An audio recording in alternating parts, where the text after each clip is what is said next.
তোর মেয়ে যতদিন নাই কুয়োর দেশে আসবে, তোরা দুজন কখনোই মুক্তি পাবি না। সারা জীবন এভাবেই খাঁচায় বন্দি থাকবি। আমাদের সাথে তোর যা যা করার আছে করে নে, কিন্তু তুই কখনোই আমার মেয়ের খোঁজ পাবি না। বেশ, তাহলে দেখা যাক তোরা কতদিন তোদের মেয়েকে লুকিয়ে রাখতে পারিস আমার কাছ থেকে।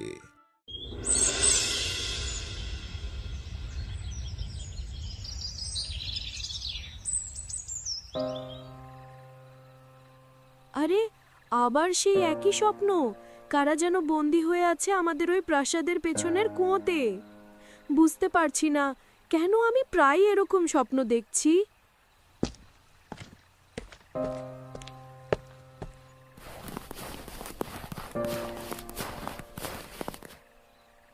রাজকুমারী, তুমি ফিরে এসো তোমার এই কুয়োর রাজ্যে।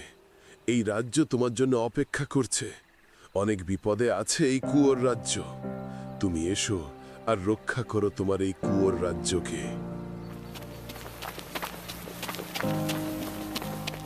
বাবা, আমি তোমায় কিছু বলতে চাই।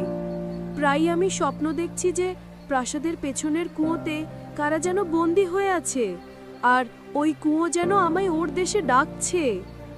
এটা শুধুমাত্র তোমার একটা ভুল স্বপ্ন মায়েরা। এটা যদি শুধুমাত্র আমার একটা ভুল স্বপ্নই হয়, তাহলে কেন তুমি আমাকে ওই কুয়োর কাছে যেতে দাও না? কেন বারণ করো? এর পেছনে বিশেষ কিছু কারণ নেই। ওই কুয়ো অনেক গভীর, তাই তোমায় সেখানে যেতে দেওয়া হয় না। রাজা বীরেন্দ্রভদ্র মেয়েকে কখনোই তার ওই প্রাসাদের কুয়োর পাশে যেতে দেননি। হতে পারে কুয়োর গভীরতা ছাড়াও এর পেছনে গভীর কিছু কারণ ছিল।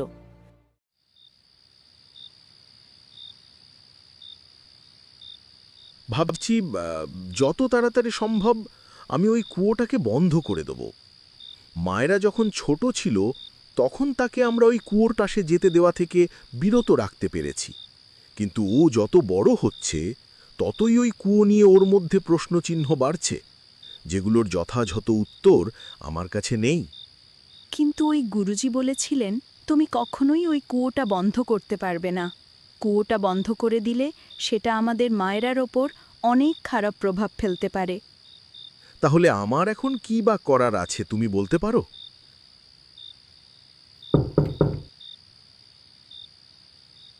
এত রাতে আবার কে এলো? মহারাজ, মন্ত্রীমশাই খবর পাঠালেন উনি এক্ষুনি একবার আপনার সাথে দেখা করতে চান। কিন্তু এত রাতে মন্ত্রী কেন দেখা করতে চাইছে? আচ্ছা, তুমি ওনাকে রাজসভায় বসতে বলো, আমি আসছি। মহারাজ, গোপন সূত্রে খবর পাওয়া গিয়েছে একদল ডাকাত এই প্রাসাদের দিকেই অগ্রসর হচ্ছে। কিছুক্ষণের মধ্যেই হয়তো তারা পুরো প্রাসাদ ঘিরে ফেলবে। স্বভাবে তারা কসাই প্রকৃতির। ধন সম্পদের জন্য তারা নাকি একের পর এক লাশ ফেলতেও দ্বিধাবোধ করে না। কি বলছো কি তুমি মন্ত্রী? রাজা বীরেন্দ্রভদ্র, যিনি স্বভাবে অত্যন্ত রাগী প্রকৃতির, কিন্তু বরাবরই মেয়ের প্রতি দুর্বল। দুই জিনিস নিয়ে তিনি চরম আতঙ্কে থাকতেন। প্রথমত তার মেয়ে মায়েরা, আর দ্বিতীয়ত রাজ্যের ঐশ্বর্য সিন্দুক। এই সিন্দুকটিতে ছিল পূর্বপুরুষদের আশীর্বাদ, রাজ্যের শক্তি রক্ষার তাবিজ, আর কিছু এমন রত্ন যা ভুল মানুষের হাতে পড়লে রাজ্য ধ্বংস হয়ে যাবে। তাই রাজা আর এক বিন্দু বিলম্ব না করে সিন্দুক রক্ষার উদ্দেশ্যে অসহায় অবস্থায় সেই অন্তহীন কুয়োটির মধ্যে সিন্দুকটি ফেলে দেন।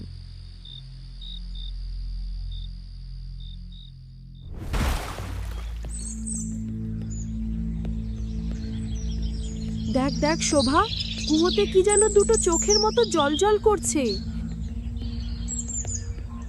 এর আগেও এই কুয়োতে আমি কারো একটা হাত ভেজে থাকতে দেখেছি, কিন্তু সাহস করে সে কথা কাউকে বলতে পারিনি। আজ তোকেই বললাম। কুই, আমি তো কিছু দেখতে পাচ্ছি না। রাজকুমারী, আপনি এখান থেকে চলুন।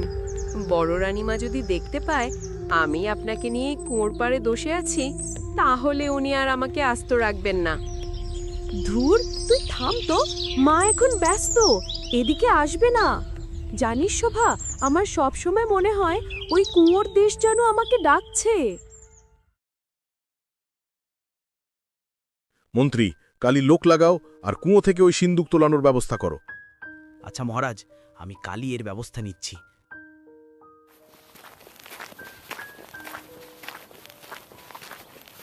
মায়েরা, ওইদিকে কোথায় যাচ্ছ? তোমায় না আমি বারণ করেছিলাম যে ওই কুয়োর আশেপাশে তোমাকে না যেতে দেখি? কেন বারণ করো মা? আমারও তো ওটাই প্রশ্ন, কেন সেই ছোটবেলা থেকে তুমি আর বাবা আমাকে ওই কুয়োর পাশে যেতে দাও না? কি আছে ওখানে? প্রশ্ন না করে নিজের ঘরে যাও। এমনিতেই তোমার বাবাও এই সিন্দুক নিয়ে অনেক চিন্তিত, নতুন করে তুমি আবার সমস্যা সৃষ্টি করো না।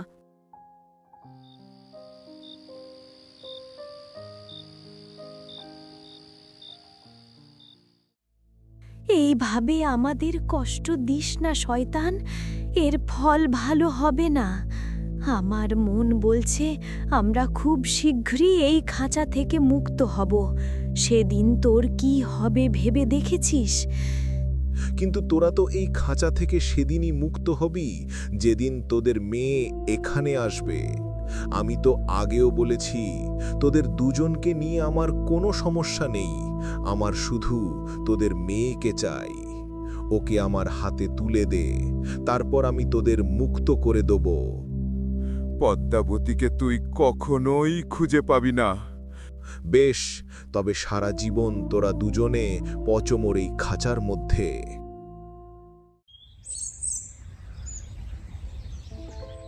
মহারাজ, ওই কুয়োতে নামার জন্য কেউই রাজি হচ্ছে না। ওই কুয়ো নিয়ে সবাই ভীত। আমি বিভিন্নভাবে তাদের বোঝানোর চেষ্টা করেছি, কিন্তু তারা কেউই এই প্রস্তাবে রাজি নয়। মন্ত্রী, ঢোল পিটিয়ে পুরো রাজ্যে প্রচার করে দাও, এই কাজের জন্য আমি যে কোনো মূল্য দিতে রাজি। আমি সব রকম চেষ্টা করেই তারপর আপনার কাছে এসেছি মহারাজ। ভারী মুদ্রার লোভ আমিও তাদের দেখিয়েছিলাম, কিন্তু তাতেও তারা রাজি না। সবার উক্তি এটাই যে যেখানে তাদের প্রাণহানির আশঙ্কা থাকে সেখানে তারা মুদ্রা নিয়ে কি করবে। বেশ, তবে কেউই যখন সেখানে যেতে চাইছে না, তখন আমি নিজেই ওই কুয়োতে নামব, এটাই আমার সিদ্ধান্ত। না মহারাজ, আমি আপনাকে এভাবে একা ছাড়তে পারবো না। আমিও যাব আপনার সাথে। না মন্ত্রী, তুমি আমি দুজনেই চলে গেলে এই রাজ্য একা হয়ে পড়বে। তুমি রাজ্যের খেয়াল রেখো, আমি সিন্দুক নিয়ে ঠিকই ফিরে আসব। কিন্তু মহারাজ। আর কোনো কিন্তু না। না, আমি কিছুতেই তোমাকে এভাবে একা ছাড়ব না। তোমার কিছু হয়ে গেলে আমাদের কি হবে? এই পুরো রাজ্যের কি হবে ভেবে দেখেছো একবারও? পাগলামো করো না রানী, আমার কিচ্ছু হবে না। ওই সিন্দুকে আছে আমার পূর্বপুরুষদের আশীর্বাদ, যেটা আমি ফিরিয়ে আনতে যাচ্ছি। সুতরাং আমার কিচ্ছু হবে না। মা তোমাকে যেতে দিতে রাজি হলেও আমি তোমাকে একদমই ছাড়ব না। তোমার যথেষ্ট বয়স হয়েছে, এই অবস্থায় আমি তোমাকে একা ছাড়তে পারবো না। আর যদি যেতেই হয় তাহলে আমাকেও সাথে নিয়ে যেতে হবে। না মা, তুমি অনেক ছোট, তুমি ওখানে যেতে পারবে না। অনেক রাত হয়েছে, তুমি নিজের ঘরে গিয়ে শুয়ে যাও। বেশ, যাচ্ছি আমি শুতে। তবে কথা ওটাই রইল, গেলে দুজনে যাব, না হলে কেউই না।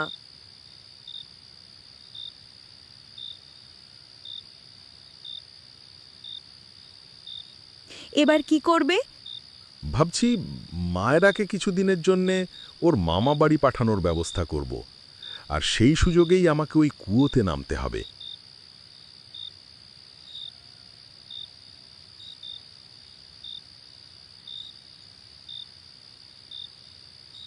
আজ আর ঘুমোলে চলবে না, আর কিছুক্ষণের মধ্যেই ভোর হয়ে যাবে।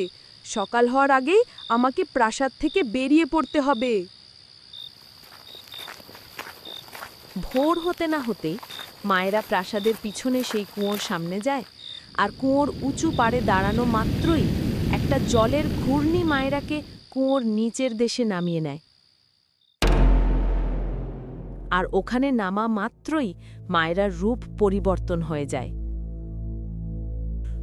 আরে, এ আমি কি দেখছি? এ যে আমাদের মেয়ে পদ্মাবতী। তুই এখানে কেন এলি মা?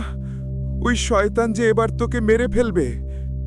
হে ঈশ্বর, এত কিছুর পরেও কি তবে আমরা শেষ রক্ষা করতে পারলাম না? আচ্ছা, ও কি সত্যি আমাদের মেয়ে পদ্মাবতী? হ্যাঁ, কারণ কুয়োর এই নিচের রাজ্যে কুয়োর রাজ পরিবারের সদস্য ছাড়া কেউ আসতে পারবে না। কিন্তু ওই যে এখনো অচেতন অবস্থায় রয়েছে। পদ্মাবতী, উঠ মা, উঠ, না হলে ওই শয়তান যে তোকে মেরে ফেলবে।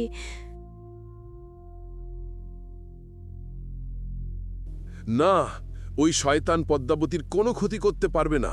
আমি তোমাদের আগেও বলেছিলাম, ওই শয়তানের কালো শক্তির কাছে তোমরা হেরে গেলেও পদ্মাবতী হারবে না।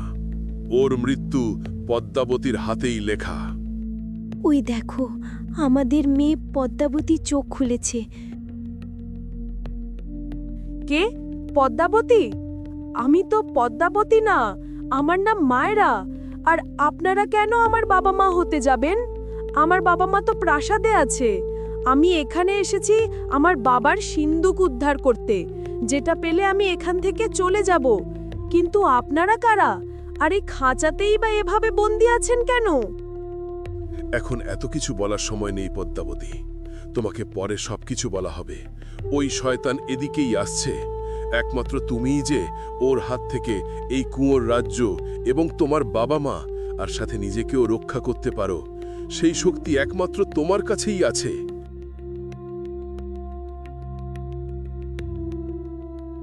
এই অস্ত্র নিজের কাছে রাখো, যা তোমাকে শত্রু প্রতিরোধে সাহায্য করবে।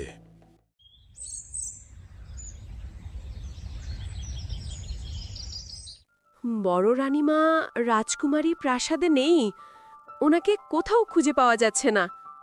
খুঁজে পাওয়া যাচ্ছে না মানে কি? হায় হায়, এ আমাদের কি সর্বনাশ হয়ে গেল! এক্ষুনি মহারাজকে খবর দাও। এক্ষুনি যাচ্ছি। এমন সর্বনাশ কিভাবে হয়ে গেল? তবে কি গুরুজির কথাই সত্যি হয়ে গেল? ফিরবে না আর আমার মেয়ে আমার কাছে? কিন্তু এক রাতের মধ্যে কিভাবে এরকম উধাও হয়ে যেতে পারে? মন্ত্রী, প্রতিটি রাজ্যে রাজ্যে ঢোল পেটাও আর ঘোষণা করো, যে আমার মেয়েকে খুঁজে এনে দেবে আমি তার যে কোনো ইচ্ছে পূরণ করতে রাজি। অবশেষে তাহলে তুই এলি, যার অপেক্ষায় আমি এতগুলো বছর কাটিয়েছি। আজ সে আমার সামনে প্রকট। বল, কিভাবে মরতে চাস তুই আমার হাতে? ওটা তুই ঠিক কর যে কিভাবে মরবি। তবে রে, দেখ তবে।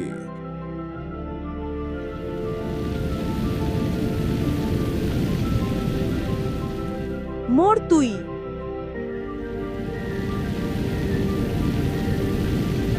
আরে, এর শক্তি যে আমার শক্তির থেকে অনেক বেশি। ছেড়ে দে আমায়।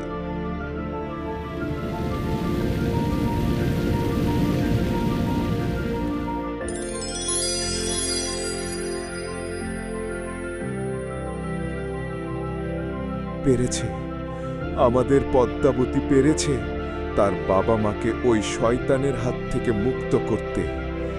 এবার প্রথম থেকে আপনারা আমাকে সব সত্যিটা বলুন। শোন তবে।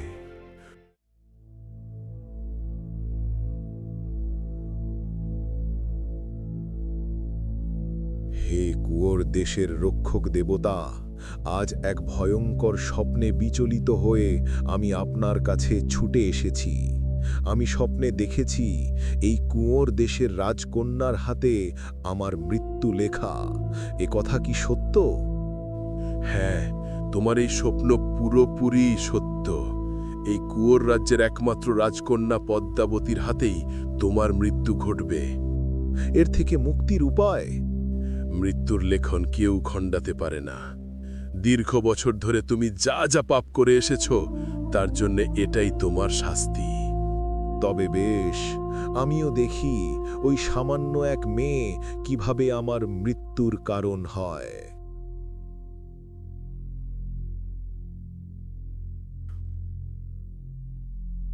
কুয়োর রাজ্যের নিকৃষ্ট শয়তান আজ কি উদ্দেশ্যে আমার প্রাসাদে? তোর মেয়েকে এক্ষুনি নিয়ে আয় আর ওকে আমার হাতে তুলে দে। তোর ওই মেয়ে যখন বড় হবে, সে নাকি আমার মৃত্যুর কারণ হবে।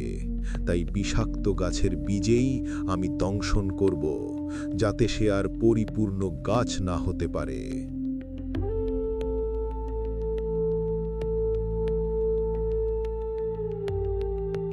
এতদিন তুই এই কুয়োর রাজ্যে একের পর এক পাপ করে গেছিস, তারপরেও আমি তোকে ছেড়ে দিয়েছি। কিন্তু এখন তুই আমার মেয়ের দিকে চোখ তুলেছিস, এবার তো তুই আমার হাত থেকে রক্ষা পাবি না। এদিকে পদ্মাবতীর মা আড়ালে সবকিছু শোনার পর একটা কলার ভেলায় করে পদ্মাবতীকে কুয়োর ওপরের দেশের জলে তুলে দেয়, যাতে ওই শয়তান কখনোই পদ্মাবতীকে খুঁজে না পায়। তবে দেখ আমি এখন তোর কি করতে পারি। শয়তান, ছেড়ে দে আমার স্বামীকে, আর আমার মেয়েকে তুই কখনোই খুঁজে পাবি না। খুব কথা হয়েছে দেখছি তোদের।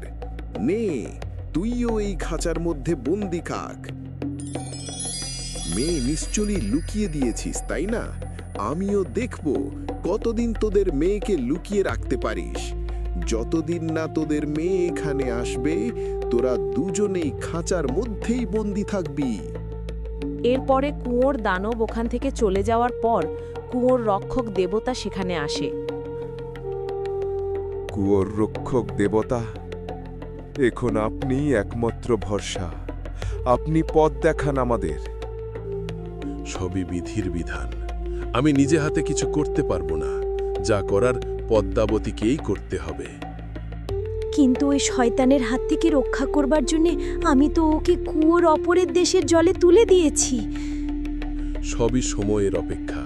সময় হলে সবকিছু নিজে নিজেই হতে থাকবে, কিন্তু ততক্ষণ অবধি তোমাদের দুজনকেই কষ্ট এবং ধৈর্য এই দুটোকেই স্বীকার করে নিতে হবে। আর তারপর এই এতগুলো বছর পর তুই আমাদের কাছে ফিরে এলি। এরপর আর কখনো আমরা তোকে হারাতে চাই না মা। তুই সারা জীবন এভাবেই আমাদের সাথে থেকে যা মা।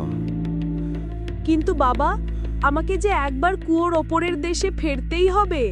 ওখানে আমার মানুষ বাবা মা আমার জন্য অপেক্ষা করছে। অবশ্যই তোমার উচিত তাদের সাথে দেখা করে আসা। তারা অধীর আগ্রহে তোমার ফেরার অপেক্ষা করছে। আর মনে রেখো, মানুষদের জগতে থাকাকালীন যে স্বপ্নগুলো তুমি দেখতে, সেগুলি আমিই তোমায় দেখাতাম। হ্যাঁ, আমাকে সেখানে ফিরতেই হবে আর জানতে হবে কেন এতদিন আমার থেকে তারা এই এত বড় সত্যটা গোপন করে গেছে। তুই যা, আমি তোকে বাধা দেব না। তবে তুই তাড়াতাড়ি আমার কাছে ফিরে আসিস মা। আমি শীঘ্রই তোমাদের কাছে ফিরে আসব মা। আর হ্যাঁ, তোমার মানুষ বাবার এই সিন্দুক নিয়ে যাও, যার খোঁজে তুমি এখানে এসেছিলে। এই সিন্দুক আমি নিজের কাছে সুরক্ষিত রেখেছিলাম। এরপর পদ্মাবতী ওই সিন্দুকটা নিয়ে কুয়োর ওপরে মানুষের দেশে উঠে যায়।